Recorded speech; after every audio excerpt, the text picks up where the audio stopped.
Hello guys, तो आज हम क्लास 10th का साइंस का सेकंड चैप्टर जिसका नाम है अम्ल, क्षारक एवं लवण। तो इस चैप्टर का आज हम अभ्यास का क्वेश्चन आंसर करने वाले हैं। तो हमारा फर्स्ट क्वेश्चन दिया हुआ है यहाँ पे 1 नंबर का।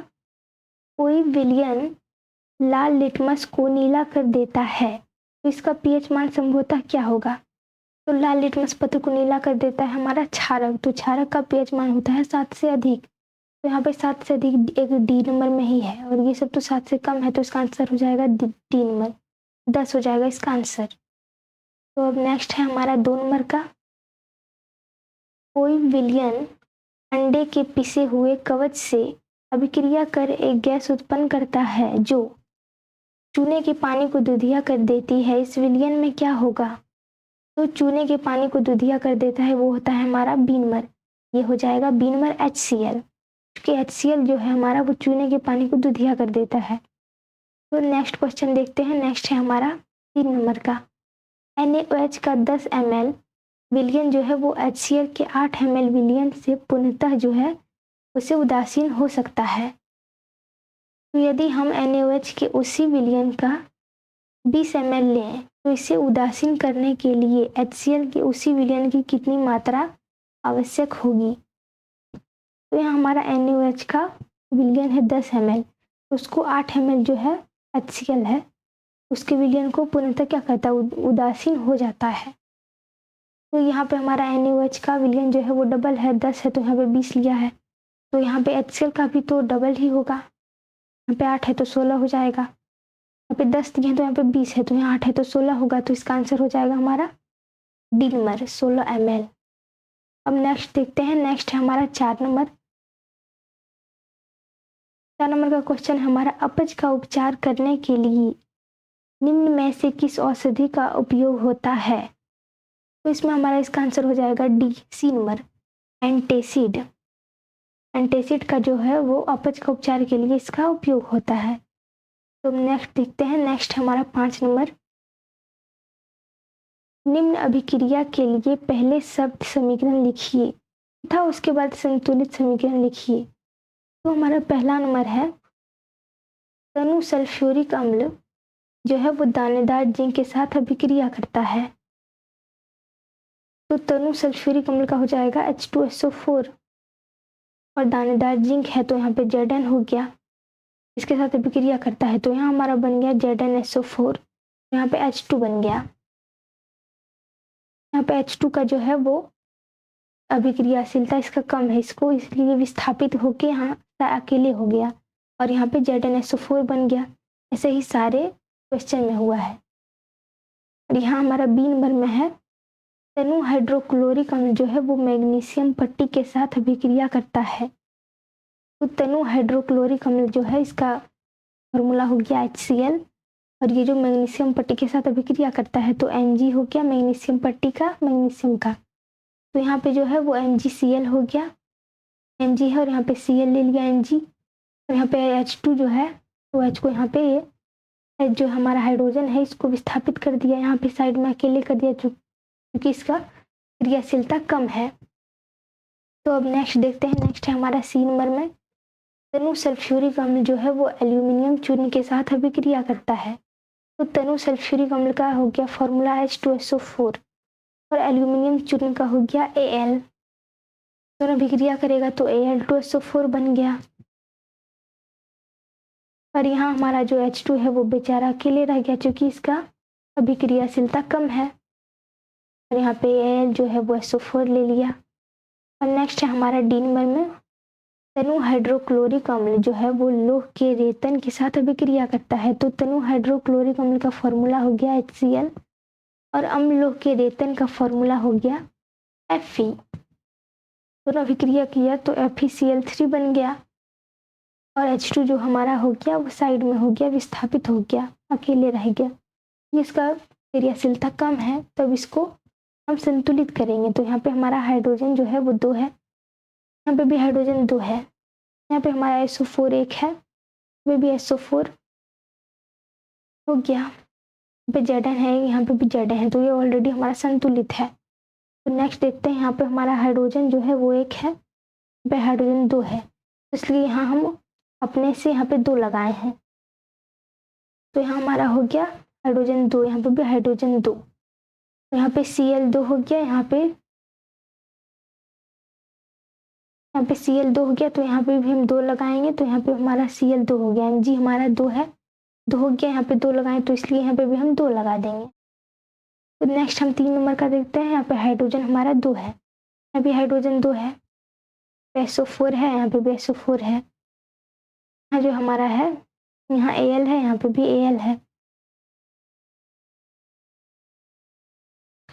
एक बार और देख लेते हैं हम इसका संतुलन, यहाँ पे H2 जो हमारा हाइड्रोजन है वो 2 है, और यहाँ पे हाइड्रोजन 2 जो हमारा है वो भी 2 है, यहाँ पे SO4 है हमारा 1, यहाँ पे भी SO4 हमारा 1 है, यहाँ पे Al जो हमारा है तो यहाँ पे 1 है, यहाँ पे Al जो हमारा है यहाँ पे 2 है, क्योंकि ये हमारा है Al2SO4, ये यहाँ पे हमारा है, यहाँ पे Al2 है हमारा, तो इसलिए यहाँ पे भी 2 लगाना पड़ेगा, यहाँ पे हम 2 लगाए हैं, तो Al हमारा 2 हो गया।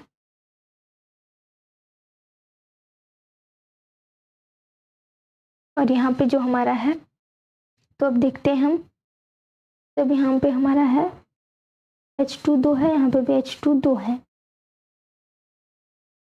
यहाँ पे SO4 है 1, यहाँ पे भी SO4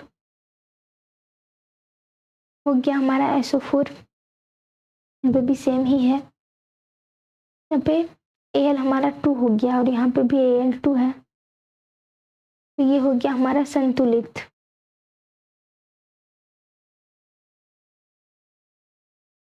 ये संतुलित हो गया हमारा, यहाँ पे 2 है, तो ये हो गया हमारा संतुलित। तो अब नेक्स्ट देखते हैं हम, नेक्स्ट है हमारा, ये हमारा क्वेश्चन में यहाँ मिस हो गया है, तो यहाँ पे 3 नहीं होगा, यहाँ पे भी नहीं होगा। एक बार और देख लेते हैं इसको संतुलित किया हुआ, यहाँ पे हाइड्रोजन हमारा 2 है, यहाँ पे भी हाइड्रोजन 2 है, यहाँ पे SO4 है हमारा 1, यहाँ पे भी SO4 है 1, और यहाँ पे हमारा जो Al है वो यहाँ पे 2 है, तो इसलिए यहाँ पे भी 2 लगा देंगे, तो Al 2 हो गया, तो ये हमारा संतुलित हो गया। तो नेक्स्ट देखते हैं हम, नेक्स्ट है हमारा, यहाँ पे हाइड्रोजन हमारा 1 है, हाइड्रोजन 2 है, तो इसलिए यहाँ पे 2 लगाना पड़ेगा हमें, 2 लगाएंगे हम, तो यहाँ पे हमारा हाइड्रोजन 2 हो जाएगा, यहाँ पे भी हाइड्रोजन 2 हो जाएगा, यहाँ पे Fe जो हमारा है वो, यहाँ पे Cl भी हमारा 2 हो जाएगा, और यहाँ पे हमारा Cl 3 है, तो इसको बढ़ाने के लिए हमें यहाँ पे 6 लगाना पड़ेगा, तो यहाँ पे हमारा हाइड्रोजन 6 हो गया, इसको 6 बनाने के लिए यहाँ पे 3 लगा देंगे, तो 3 का गुना 2, तो 6 हो गया, यहाँ भी यहाँ पे Cl हो गया 6 हमारा, और यहाँ पे Cl 3 है, और यहाँ पे 2, यहाँ पे 2 लगा देंगे, तो यहाँ पे भी Cl 3 हो गया, यहाँ पे Fe 2 हो गया, तो यहाँ पे भी 2 लगा देंगे, तो यहाँ भी Fe 2 हो जाएगा। तो अब नेक्स्ट क्वेश्चन देखते हैं, नेक्स्ट है हमारा 6 नंबर का, अल्कोहल एवं ग्लूकोज जैसे यौगिक में हाइड्रोजन होते हैं, लेकिन इसका वर्गीकरण अम्ल की तरह नहीं होता है, एक क्रियाकलाप द्वारा इसे साबित कीजिए। तो इसका हम आंसर देख लेते हैं। इसका आंसर हम यहाँ पे एक कॉर्क पर 2 किले लगाकर कॉर्क को 100 ml के बीकर में रख दीजिए। किले को 6 वोल्ट की एक बैटरी के साथ टर्मिनलों के साथ बल्ब तथा स्विच के माध्यम से जोड़ दिया जाता है। अब बीकर में थोड़ा तनु HCl डालकर विद्युत प्रवाहित किया जाता है। इस परीक्षणों को ग्लूकोज एवं अल्कोहल के विलयनों के साथ अलग अलग दोहराया जाता है। तो अब देख लेते हैं हमारा, तो यहाँ पे बोला है कि अवलोकन करने पर यह देखा जाता है कि HCl के विलयन में जो है वो बल्ब जलता है, जबकि ग्लूकोज एवं अल्कोहल का विलयन विद्युत का चालन नहीं करता है और बल्ब नहीं जलता है। तो देख लेते हैं हम इसका क्रियाकलाप। तो यहाँ पे 100 ml का हम बीकर लिए हैं 2, और इसमें हम डाले हैं तनु अम्लीय विलयन, और इसमें डाले हैं ग्लूकोज का विलयन, और इसमें हम एक जो कॉर्क है इसमें 2 कील लगाए हैं, इसमें भी कॉर्क में 2 कील। तो बीकर में हम ले लिए हैं 100 का, तो यहाँ पे हम लगा दिए हैं 6 वोल्ट की बैटरी, और इसमें भी 6 वोल्ट की बैटरी। तो यहाँ पे बल्ब लगा दिए हैं और स्विच लगा दिए हैं, अभी बल्ब पर स्विच है।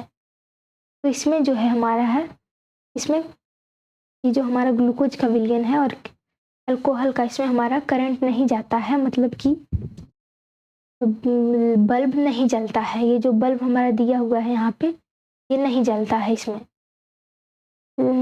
ग्लूकोज एवं अल्कोहल वाला में। लेकिन जो हमारा ये है तनु अम्लीय विलयन जो है यहाँ पे इस बीकर में, तो इसमें जो है वो बल्ब जल जाता है। यहाँ पे जो बल्ब है ये जल गया है स्विच दबाने पर। यही इसमें बताया गया है कि ग्लूकोज जो है वो, इसमें बल्ब नहीं जला, लेकिन इसमें जल गया। क्यों, वो हम यहाँ पे आपको बताते हैं। परिणाम निकला है कि HCl जो है वो H+ तथा Cl- आयनों में विभक्त हो जाता है। विलयन में विद्युत धारा का प्रवाह आयनों द्वारा होता है। जल में अम्ल का विलयन विद्युत का चालन करता है, परिणाम स्वरूप बल्ब जलता है। इसके विपरीत ग्लूकोज तथा अल्कोहल के विलयन आयन में विभक्त नहीं होते हैं और इस प्रकार इसमें विद्युत का संचालन नहीं होता है। निष्कर्ष निकलता है हमारा कि इस क्रियाकलाप से यह निष्कर्ष निकलता है कि सभी अम्ल में हाइड्रोजन होते हैं, लेकिन सभी हाइड्रोजन यौगिक में अम्ल नहीं पाए जाते हैं। यही कारण है कि ग्लूकोज तथा अल्कोहल में हाइड्रोजन होते हैं, लेकिन उन्हें अम्ल के रूप में वर्गीकृत नहीं किया जा सकता है। तो ये हो गया इसका आंसर। तो देखते हैं हम अब नेक्स्ट क्वेश्चन। नेक्स्ट है हमारा 7 नंबर का क्वेश्चन। 7 नंबर में हमारा है कि आश्रित जल विद्युत का चालन क्यों नहीं होता है, क्यों नहीं करता है, जबकि वर्षा जल होता है। आश्रित जल है वो हमारा विद्युत का चालन नहीं करता है, जबकि वर्षा जल करता है। तो इसका आंसर देख लेते हैं। इसका आंसर हो जाएगा आश्रित जल जो है वो विद्युत का चालन नहीं होता है, चालक नहीं होता है, क्योंकि इसमें आयन उपस्थित नहीं होते हैं।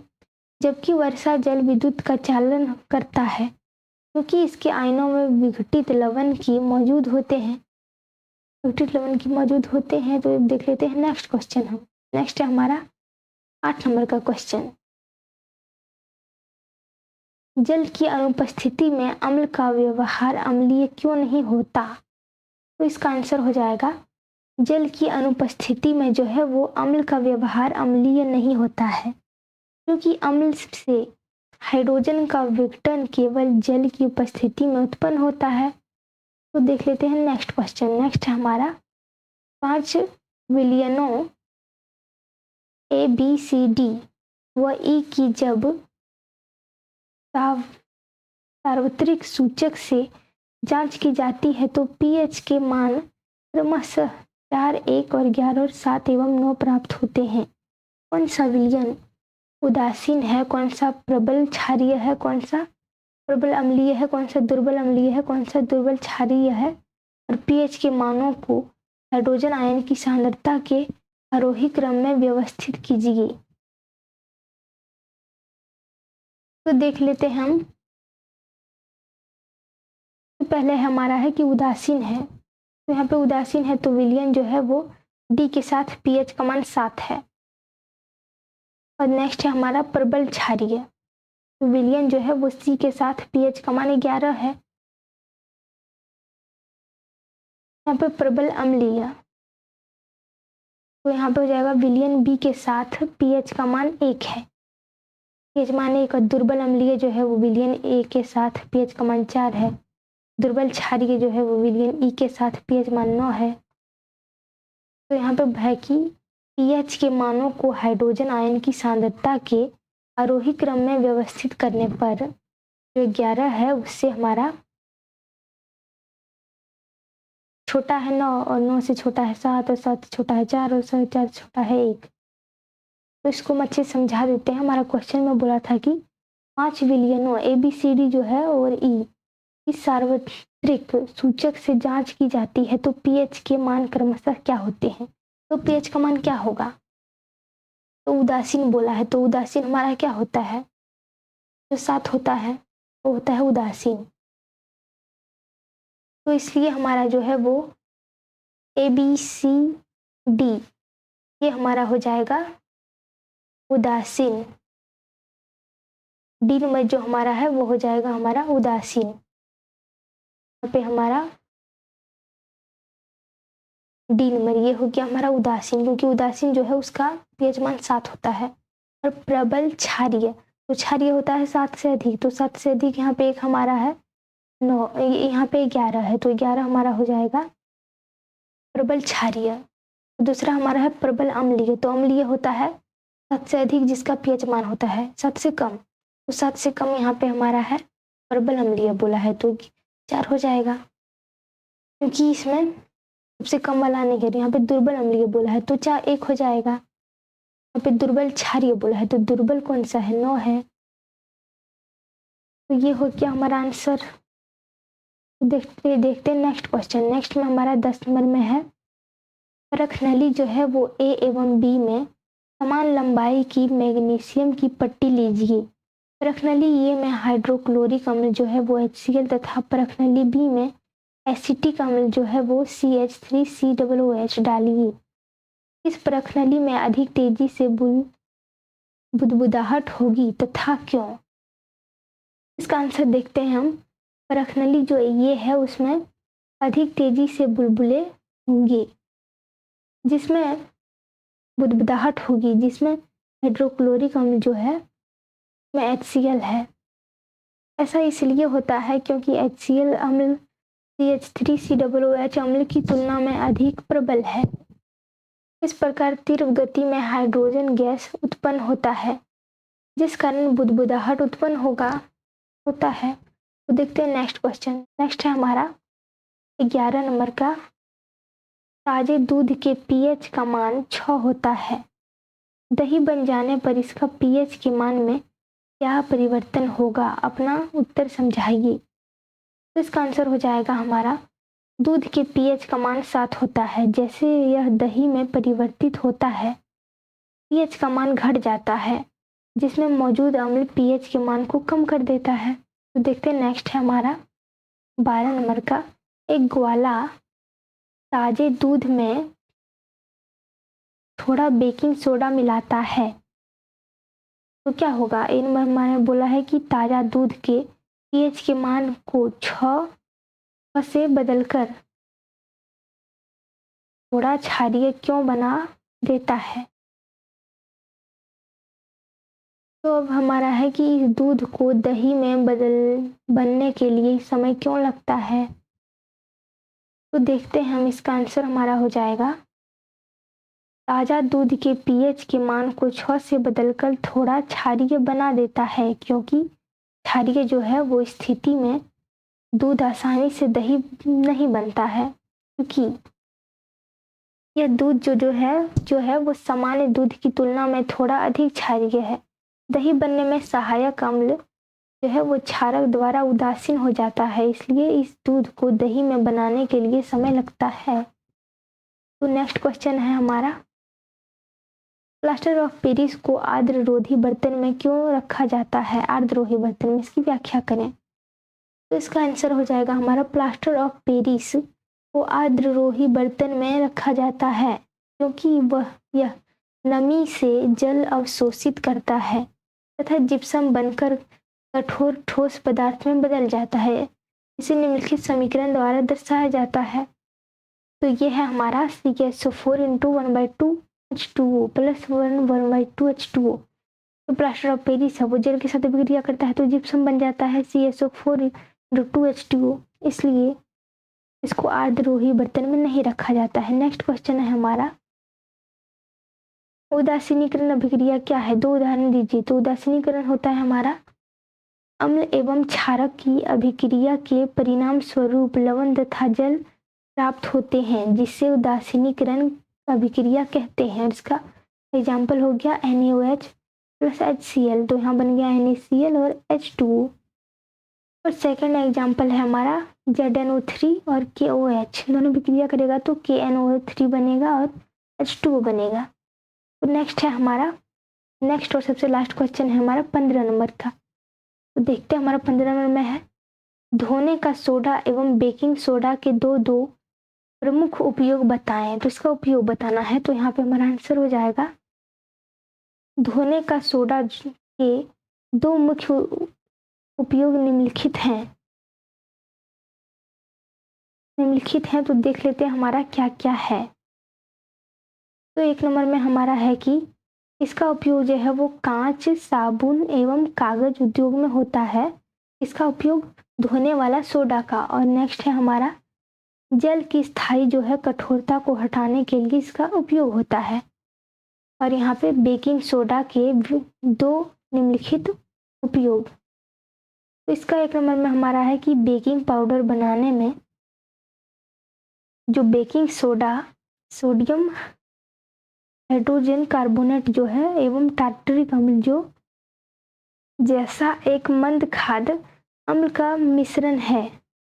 जब बेकिंग पाउडर को गर्म किया जाता है या जल में मिलाया जाता है तो इस अभिक्रिया में उत्पन्न कार्बन डाइऑक्साइड के कारण यह पावरोटी या केक को स्पंजी बना देता है। इसका उपयोग सोडा अम्ल अग्निशामक में भी किया जाता है। तो ये हो गया हमारा 15 नंबर और लास्ट क्वेश्चन हमारा खत्म हो गया। तो आई होप कि आपको अच्छे से समझ में आ गया होगा। तो मिलते हैं नेक्स्ट वीडियो में, तब तक के लिए थैंक यू।